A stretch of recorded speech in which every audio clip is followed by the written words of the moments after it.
I love the way that that's, Right. because it makes sense, It's right? a little It's yin like, yang, yeah, I yeah. like that. That's why I said I got a whole seminar over this Yeah. that I was going to present for. Anyway, women are the opposite, right? What ends up happening at that inflection point? That inflection point is, let's just say, 35 years, right? That's when men start becoming established. But that's what happens with women at 35 years. Downhill. But what specifically happens to their ovaries dry up or something like menopause? that. Yeah. They start hitting geriatric pregnancy. They start being at high risk for even having babies. Right. But yeah, men high at risk. 40, 50, we can keep having babies, right? Until I Yeah. think it's about like 45, 50, which menopause is for women, andropause is for men. Men start experiencing andropause, which like means we start losing testosterone. Testosterone. Exactly. Yeah, exactly. That happens like around 45 years old. It's about 10 years later. Yeah. But as a result, we don't earn our value until we're 35. Women don't lose their value until they're 35. So the dynamic was usually these men got these women. Aha. So guess what? The younger and the older. Yeah. So guess what? Men nowadays want this while being down here. Yeah. A lot. Does that make sense? Yeah, and that's when it gets down to the nitty and gritty. What creates value for a man? Right. Is, your Right now it's your income, your financial. now it's situation, now it's 6-pack, 6 inches, 6 feet tall, and Right. 6-figure income.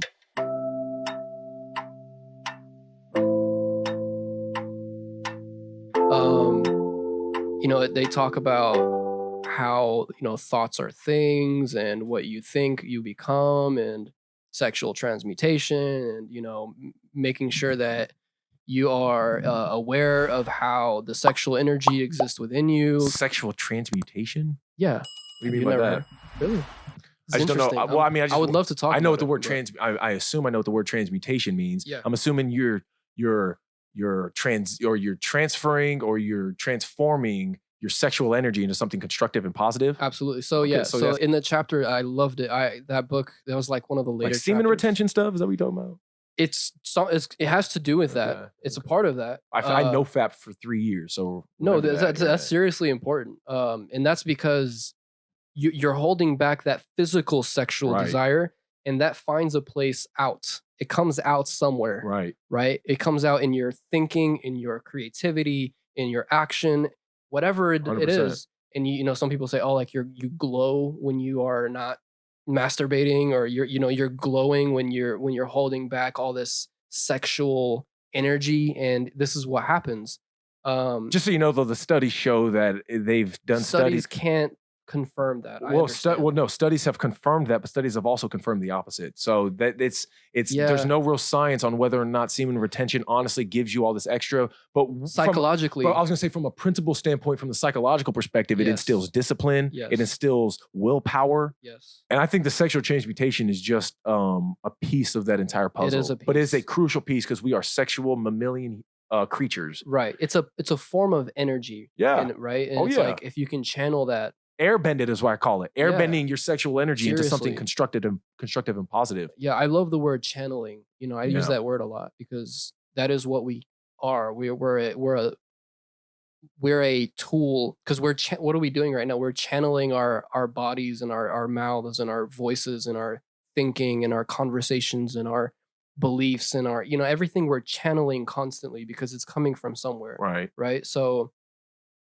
yeah, one of the examples I was going to say briefly was, he talked about how he had a secretary who was a very beautiful woman, and he mentioned that reason of him having that woman around made him 10 times more successful, Right. because of that, the ability for him to take that inspiration and using that as a way of, like, in your business and your career and whatever you're Right. doing, right? And that's why it's so important to have a pair, to have a woman, man in your life. Right.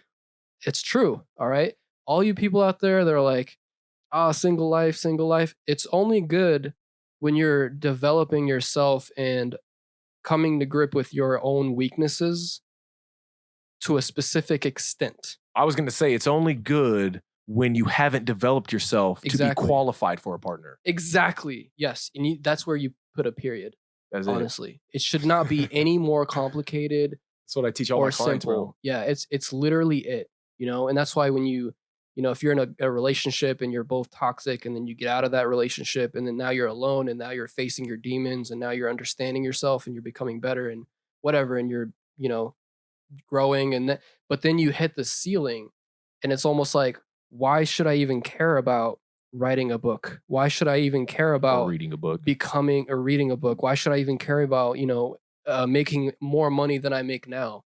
I'm You pretty lose that content, drive, right? right? Yeah. So it's like, you have to understand that you're only human, and that you need that uncomfortable desire that comes when That comes when you're not coming. when you're and you have that person there. Right. Good, yeah, good line there. Nice.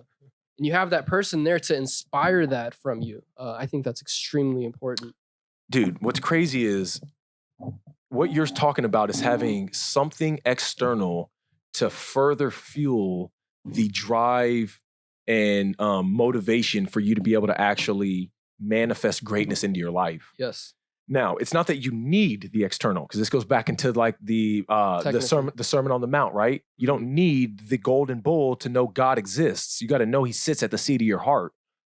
So you should know that deep down, you don't need that secretary. You don't need that sexy XYZ to give you the fuel, because deep down, it is internally right in here. It's you, yeah. But having the reminder, the external drive to remind you and push you, is just the cherry on top for people who already have the drive, but is a near necessary catalyst for people who don't.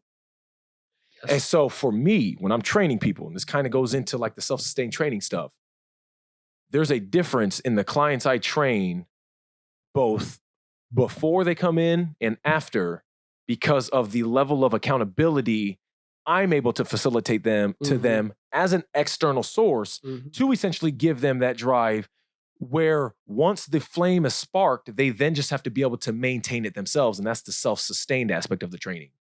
But it's being there as a beacon of accountability to remind them what they're capable of. Yeah, that structure and framework is extremely important. And you being a source of that is incredible for, you know, making a difference in the world. I think that's very valuable. When it comes to marriage, in Islam, that's considered half your deen, meaning you're fulfilling half your obligation to being a Muslim when you get married. And the reason, half of it is the saying, everything you have else. To say that. What is the saying? Prayers, what is the Hajj? The Hajj? Yeah. No, the Hajj is the travel. What is the La ilaha illallah Muhammad Rasulullah? What's that actual phrase called? Like the initiation phrase to say like, I accept God, there is no other God. Man, it's called the Shahada. The Shahada. You know it, and I did. Okay. You're making me look bad.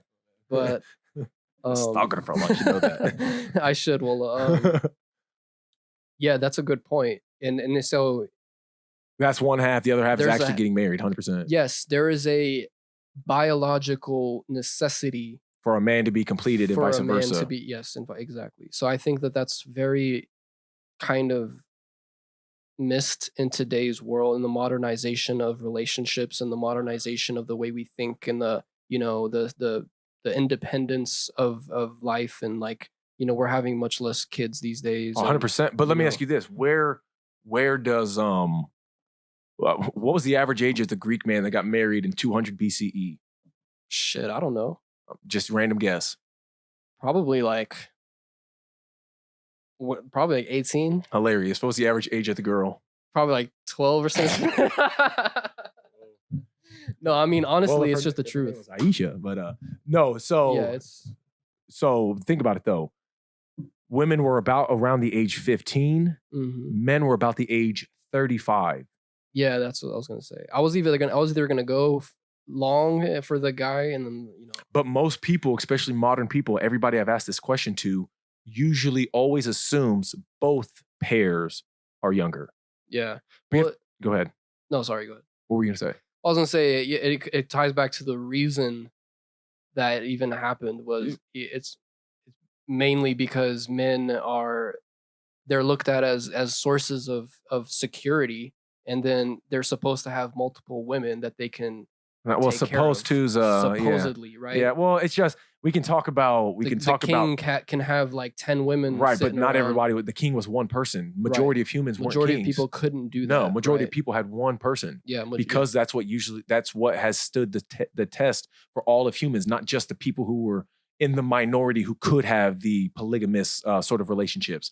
But and men pair bonding with women is different than women pair bonding with men. Thank you. And the best way to think about it is I can get multiple girls pregnant, but a girl can only get pregnant by one man. Absolutely. That's the best way to think about it, right? Yeah. Doesn't mean it's right. Doesn't mean it's right. That's why I think monogamy is probably that's where Islam and Christianity do differ a little bit. Monogamy instills, you want to talk about sexual transmutation, that's all monogamy is you may have the urge to want to have sex with multiple different women, but you realize, oh, the bonding sort of relationship I can garner with this one individual is so irreplaceable and is so fueling in the motivation it provides, I wouldn't even want to mess around with another girl. So true. Yeah. So I say all this because most people in the 21st century get caught up in thinking because they're 21, 22, 23, 24, 25, 26, 27. Should I keep going? 28, 29, all the way until they're 34, thinking that they are qualified to even have a wife, have a girl, have a family. Have you built your empire yet? Exactly. Have you gone to war yet and substantiated yourself as a man and survived and thrived and shown that you can actually provide for your people? What does Nas say? You're in your second childhood. You feel me? Yeah. So it isn't until you're 35 that you're even qualified or should even think about being able to look for a girl. Before me and my girl got together, I literally was prepared to die alone. You are the example. I think you're the exemplary example of that because I've known you in your journey and I really respect that. And I think that that's the best way, because it's such a rewarding and peaceful transition, right? Because you're just like, there's so many men out there now, especially in today's time, that are just getting into situations with women, and then they're just constantly trying to compensate for the shit that they haven't had the time to experience and garner. Exactly. They're trying to compensate. It's like, and that takes away from their development too. Man, and it eats away at their own ego and their own self-worth and the amount of fulfillment they can achieve. And that's when the dynamic starts to shift, and now the woman's looking at you like you're nothing. Like, step your game up. Why aren't you providing? Why aren't you a man? Look at this other guy that's like 34. Right. Bro, he has his shit together. You know what I told my girl when we first got together? I'll show you upstairs. I'll show you my whiteboard. I'll show you the way my room's set up. You see how this is kind of set up.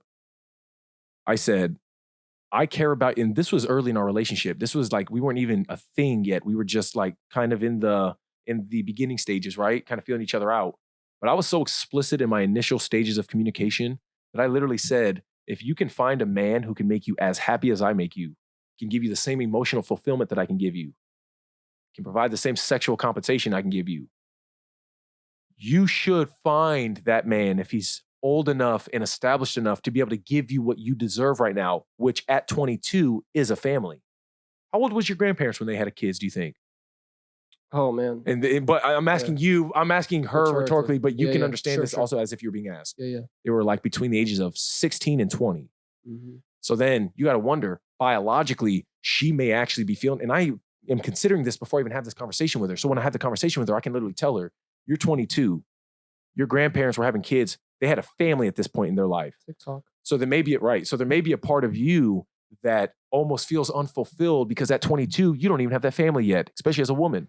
This is what's really messed up about our society is the modernization of but we don't without getting into that because we can get into that in the 1960s when the government started. When the government literally wanted women to be independent taxpayers and consumers. Generation X. Right, a whole nother conversation. Yeah, sorry. How old are you right now? 25. Yeah, you're in a good spot. You guys are in a good spot. That's a good age. We're in an amazing spot. Dude, there's here. I'll just do this real quick.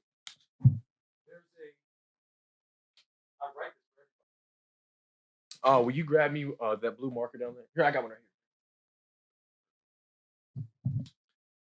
This is something I do with my clients. So I call this the DNA of relationships. I have a whole seminar on this. Because of COVID and all this stuff, I haven't been able to actually go out and do the seminars, but I do marriage counseling with people. I've had multiple people I've counseled in their marriages who are 35 and older. It's like life coaching. For sure. Me being an ordained minister, that's essentially what I do. It's like therapy and counseling without being an actual therapist because it's mainly through wellness consultations, right? Mhm. But like I said, bro, 30, 40-year-olds I've counseled and done marriage like counselships with. Incredible. And so as a result, it's not necessarily about me not having 10 years of being in a perfect marriage to be Right. able to be qualified to have these conversations. It's having the knowledge and then the experience when dispensing that knowledge and seeing it actually work on couples, right? And then taking that same knowledge because I applied in my own relationship. But I call this the DNA of relationships. The way you need to think about it is females versus males is females are inherently valuable. Mhm.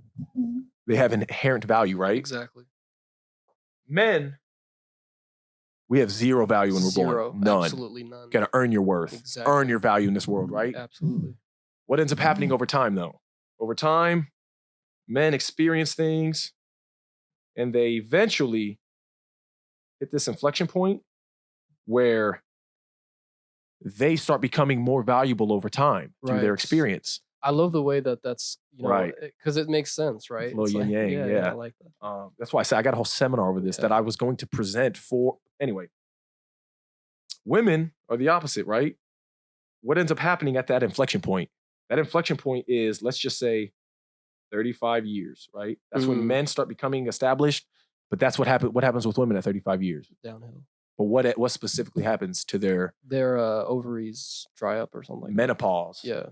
They start hitting geriatric pregnancy. Mhm. They start being at high risk for even having babies. Right. But Yeah, men high at risk. 40, 50, we can keep having babies, right? Until I Yeah. think it's about like 45, 50, which menopause is for women, andropause is for men. Men start experiencing andropause, which like means we start losing testosterone. testosterone, yeah, Exactly. exactly. That happens like around 45 years old. It's about 10 years later. Yeah. But as a result, we don't earn our value until we're 35. Women don't lose their value until they're 35. So the dynamic was usually these men got these women. Aha. So guess what? The younger and the older. Yeah. So guess what? Men nowadays want this while being down here. Yeah. A lot. So you know what I told my girl? You know what I tell my clients who are younger, who don't have the kingdom yet, whenever they're thinking about embarking on a relationship, when Yes. thinking about the DNA of their relationship, they have to consider, if you're going to be in this position, the girl, the second half of your life is in this position. Would you want your girl to make all these sacrifices just for you to get qualified? Because if you do and you're okay with that, you have to understand how much she's actually giving up. Yeah, that's logic. Yeah. That's And as a logic. result, that should then what? If you're lucky enough, like me, to be able to find that early on, that should be that fuel you're talking about to get you to that kingdom way faster. Absolutely. But you're almost like right there. Well, you're never actually there, right? You're Yeah. always building it. It's constantly being chased after, right? But you're right. Every year it's getting better and better and better and establishing the empire even more solid than it was the year before. But when embarking on a relationship, you got to realize You most gotta times understand. you're not qualified because you don't have the experience on this earth to be valuable or worthy enough for that relationship. Right. Does that make sense? Yeah, and that's when it gets down to the nitty and gritty. What creates value for a man? Right. Is, your Right now it's your income, your financial. now it's how you situation, now your- it's 6-pack, you know. 6 inches, 6 feet tall, and Right. 6-figure income. Yeah, I got most. Mine's 6 feet tall. I don't have the 6 feet tall.